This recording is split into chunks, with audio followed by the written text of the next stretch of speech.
Hello friends, कैसे हैं आप। नमस्कार, मैं राकेश कुमार। 66वीं बीपीएससी में जो फ्रीडम स्ट्रगल यानी स्वतंत्रता संग्राम से पूछे गए सवाल है उसका डिस्कशन मैं कर रहा हूं। अब मैं उस कड़ी को आगे बढ़ा रहा हूं।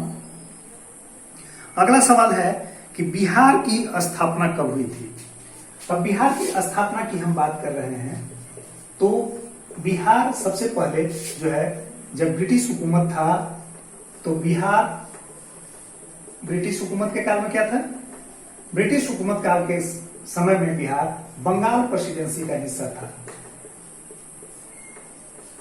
बंगाल प्रेसिडेंसी का हिस्सा था और इसे जो है 1912 में बंगाल से अलग कर दिया। तब कौन कौन से अलग हुए? बंगाल से हटा तो बंगाल से बिहार अलग हुआ, लेकिन इस बिहार में उड़ीसा का भी हिस्सा शामिल था। यानी बिहार प्लस उड़ीसा यानी मूल रूप से बिहार 1912 में बंगाल प्रेसिडेंसी से अलग हो गए। इसके बाद 1936 में स्थिति ऐसी बनी कि इस जो बिहार है उससे उड़ीसा को अलग कर दिया गया और यह जो बिहार है उससे उड़ीसा अलग हो गया 1936 में। और एक और बिहार का डिवीजन हुआ जिसमें 2000 में बिहार से झारखंड बट गया। आपने डिवीजन को समझा होगा, बहुत आसान है क्रोनोलॉजी। तो आप देख लें, इसमें आंसर होगा 1912। बिहार की स्थापना कब हुई? 1912 में बिहार की स्थापना हुई।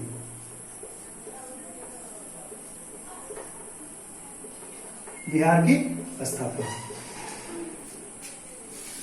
अब अगला सवाल है बिहार से ही और राष्ट्रीय आंदोलन से है जिसने महात्मा गांधी को स्वतंत्रता संग्राम में यानी आजादी की लड़ाई में जो हीरो बनाया। हम उस जगह की चर्चा करते हैं, यानी चंपारण सत्याग्रह की बात करते हैं, उससे संबंधित सवाल है बिहार में तिनकठिया पद्धति नील की खेती के लिए भूमि का कितना भाग अमानत रखा जाता था।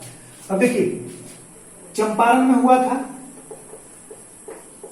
नील किसानों का शोषण होता था।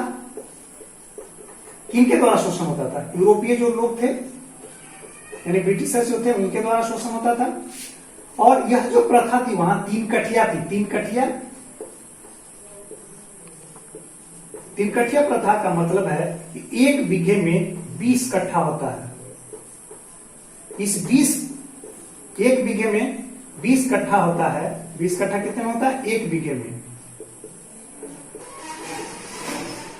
यानी एक बीघा बराबर 20 कट्ठा। और इस 20 कट्ठे में 3 कट्ठा अनिवार्य रूप से नील की खेती किया जाना होता था हर एक किसान को। यानी चंपारण में जो है किसानों को अपने खेत के जो 20 कट्ठे का प्लॉट होता था उसमें अनिवार्य रूप से 3 कट्ठे की नील की खेती की जानी होती थी। तो आप समझ सकते हैं 3 कट्ठिया क्या होगा? 3/20। तो यही प्रथा 3 कट्ठिया कहलाई। 3 कट्ठे की खेती प्रत्येक बीघे में, यानी 20 कट्ठे में 3 कट्ठे की खेती नील की करनी होती थी। अगला सवाल की ओर चलते हैं। है कि चंपारण, अब देखिए फिर यही से सवाल बन रहा है। चंपारण सत्याग्रह से फिर एक सवाल बन रहा है कि चंपारण में इंडिगो के किसानों की दशा की ओर गांधी जी का ध्यान किसने आकृष्ट कराया था? तो इंडिगो से डरना नहीं है। इंडिगो का हिंदी नील है। नील पहले कपड़ों में डाला जाता था, अभी नील का प्रयोग होता है। तो यह जो नील है इसकी खेती चंपारण में होती थी और अनिवार्य रूप से 3 कट्ठिया प्रथा के रूप में होती थी, जिसमें किसानों के साथ शोषण किया जाता था। किसान को अनिवार्य रूप से जो है नील की खेती करनी होती थी, चाहे उनकी मर्जी हो कि नहीं, दाम उनका उचित मिले कि नहीं, पहले एक करारनामा हो जाता था। गांधी जी को इस ओर ध्यान आकृष्ट कराने का काम 1916 में जो लखनऊ का अधिवेशन हुआ था कांग्रेस का, 1916 में इंडियन नेशनल कांग्रेस का जो लखनऊ अधिवेशन हुआ था उसी में गांधी जी भी भाग लेने गए थे। पहली बार किसी राजनीतिक प्रोग्राम में शिरकत करने गए थे। वहां बिहार से प्रतिनिधि गए थे, राजकुमार शुक्ल, पंडित राजकुमार शुक्ल। इन्होंने ही सम्मेलन के बाद गांधी जी से समय लिया और उन्हें बताया कि चंपारण में 3 कट्ठिया प्रथा के द्वारा जो है नील की खेती कराई जा रही है जिसमें किसानों का शोषण हो रहा है, और आप चलिए वहां चल करके इसका समाधान कीजिए। गांधी जी चंपारण आते हैं 17 में, और इन्होंने जो है चंपारण सत्याग्रह से पहली बार भारत की धरती पर सत्याग्रह का प्रयोग किया। अफ्रीका की धरती पे तो कर चुके थे, लेकिन भारत की धरती पे पहली दफा सत्याग्रह का प्रयोग जो है चंपारण में हुआ। यह भी सवाल बनता है आपसे, हम जब गांधी जी पढ़ाएंगे तो उस समय ढंग से पढ़ाएंगे। गांधी जी, मैंने कहा कि गांधी जी से लगभग 7 से 8 सवाल होते हैं, अब तक आपने देखा होगा कि 5 सवाल पार हो गए। अब अगला सवाल है, स्वामी सहजानंद सरस्वती किस आंदोलन से संबंधित थे? स्वामी सहजानंद सरस्वती मूल रूप से गाजीपुर के रहने वाले थे, लेकिन इनका कार्य क्षेत्र जो था वह बिहार था। बेटा में इन्होंने एक आश्रम स्थापित की थी, और इन्होंने किसानों को आंदोलित करने का काम किया था। वे किसान नेता के रूप में प्रमुख रूप से उभरे थे, पूरे अखिल भारतीय स्तर पे सबसे बड़े किसान नेता के रूप में उभरे थे, और इन्होंने जमींदारी प्रथा उन्मूलन, किसानों के हितों के लिए जो है लड़ाई लड़ी थी। तो इसमें बिहार में जो ऑप्शन होगा सी, इसमें बिहार में किसान आंदोलन को जो है संचालित करने वाले नेता के रूप में जाने जाते हैं।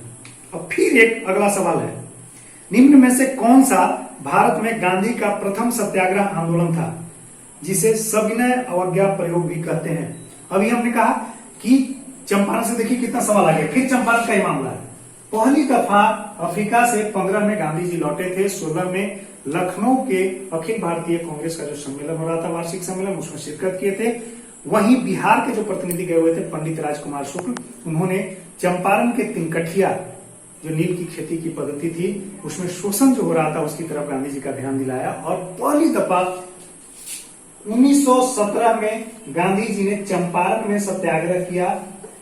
चंपारण में सत्याग्रह किया, और यही जो सत्याग्रह है भारत में इनका पहला सत्याग्रह है। कहां है? भारत में पहला सत्याग्रह, भारत में पहला सत्याग्रह। सत्य के लिए आग्रह। इन्होंने कहा कि सत्य यही है कि यहाँ पर किसानों का शोषण हो रहा है, और इसे मैं आग्रह पूर्वक ब्रिटिश हुकूमत को बताना चाहता हूं, और इसे उन्हें जब गांधी जी के आंदोलन के दबाव में तिनकठिया प्रथा को समाप्त कर दिया गया था। हम इसे पढ़ाएंगे, सलाई कमीशन बनी थी, और बहुत तरह की बात इसमें पढ़ाएंगे जब विस्तृत रूप से पढ़ाएंगे तो।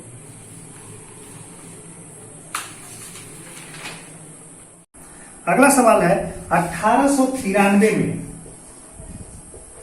कब 1893 में शिकागो में धर्म सम्मेलन आयोजित किया गया था? शिकागो में, शिकागो कहां है? शिकागो अमेरिका में है, और यह जो यूएस में प्रथम विश्व धर्म सम्मेलन आयोजित किया गया था। कौन सा? प्रथम विश्व धर्म सम्मेलन, विश्व धर्म सम्मेलन। इसमें भारत की तरफ से किसने प्रतिनिधित्व किया था, यही सवाल पूछ रहा है।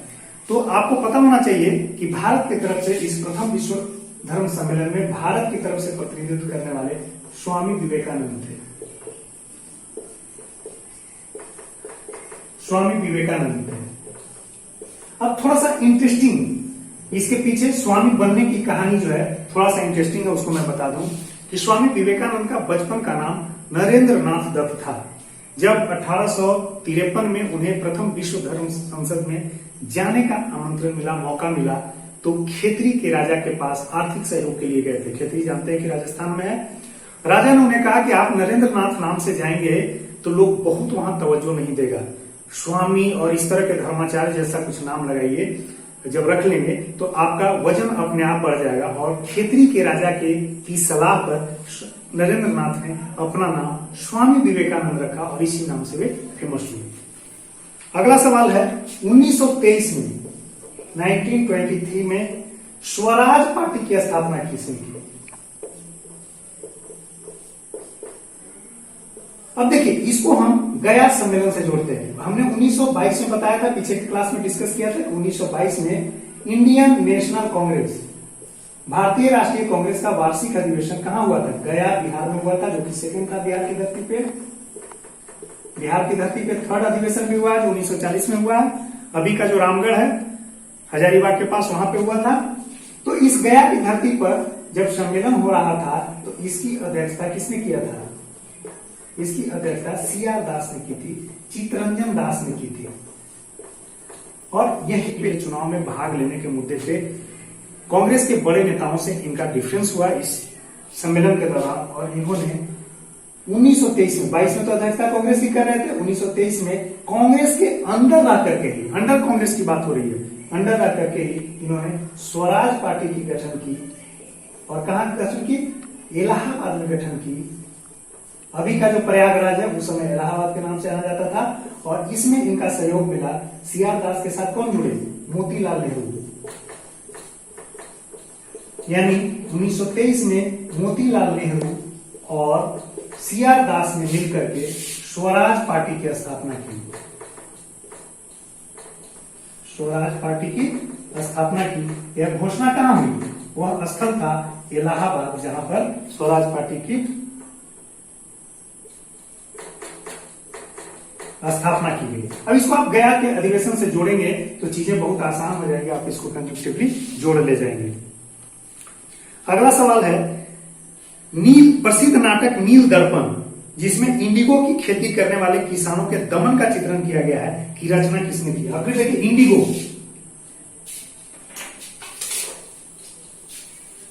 इंडिगो यानी नील की खेती, है ना। तो सबसे पहले मैं बताऊं कि बंगाल में 1859-60 में पहली दफा नील आंदोलन हुआ था। इसको बहुत विस्तृत रूप से पढ़ना है। और इसी में एक मजिस्ट्रेट थे हेमचंद्राकर साहब, उन्होंने गलती से सही जजमेंट पेश कर दिया था, कुछ फरमान जारी कर दिया था, जिसी को आधार बना करके यहां नील आंदोलन हुआ। नीलों की दुर्दशा, जो नील श्रमिक थे यानी नील किसान जो थे, नील की खेती करने वाले किसान थे, उन पे काफी जुल्म होता था। इसमें जो किसान थे, मजदूर थे, इनमें काफी जुल्म होता था। और यह जुल्म किसके द्वारा होता था? यह जुल्म जो ब्रिटिशर्स थे, यूरोपियन किसान जो थे, यानी ब्रिटेन के ब्रिटिश किसान जो थे, ब्रिटिश किसान कहिए या जमींदार कहिए या नील के उद्योगपति कहिए, उनके द्वारा जो है इनका शोषण होता था और काफी जुल्म ढाया जाता था। और इस दुर्दशा को चित्रित करने वाले जो है दीनबंधु मित्र थे। दीनबंधु मित्र ने इनकी दुर्दशा को चित्रित किया और नील दर्पण नाम से, कौन सा? नील दर्पण नाम से एक ड्रामा ही लिख दिया, नाटक लिख